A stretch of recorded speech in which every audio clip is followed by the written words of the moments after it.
السلام عليكم ومرحبا بكم في قناتي. الوصفة تاع نهار اليوم تكون عبارة عن بيتزا تاع السميد والمعروفة بيتزا زمان. نروح مباشرة للمقادير. هنا نحط كاس ونص فرينة. نبداو بسم الله. كاس نزيدو نصف، نزيدو كاس سميد يكون مويا،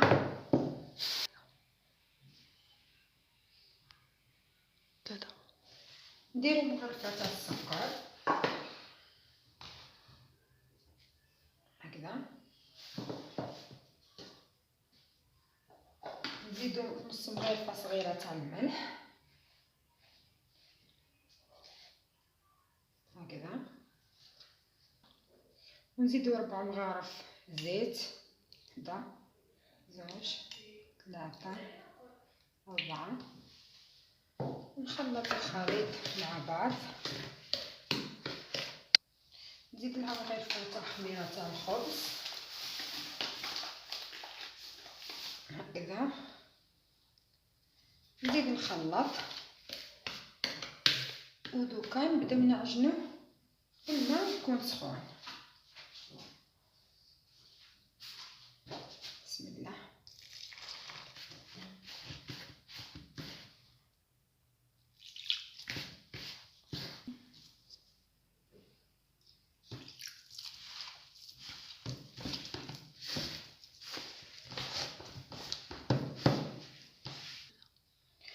بعد ما تحصلت على هاد العجينه دوكا نخلوها تخمر ونروحوا لاصوص. وانا الان ربيت 3 حبات طماطيش كبار، درت لهم 3 سنينات تاع الثوم، دوكا نزيد لهم شويه فلفل الكحل بهذه الطريقه.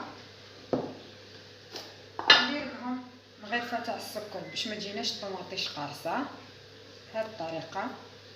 نزيد لهم شويه ملح، ندير لهم شويه ملح، ندير لهم زعتر،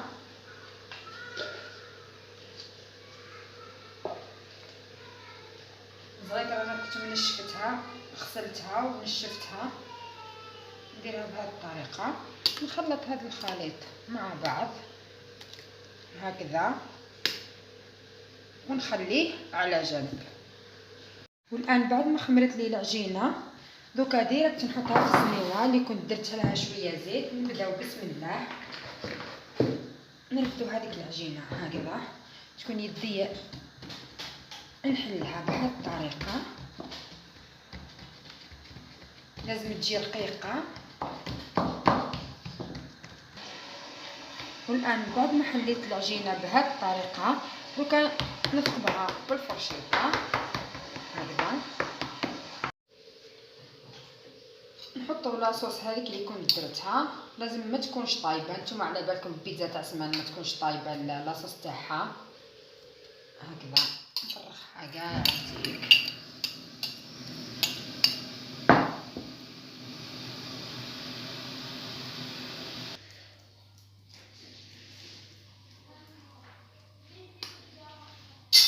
وكندير الزيتون بهذه الطريقه.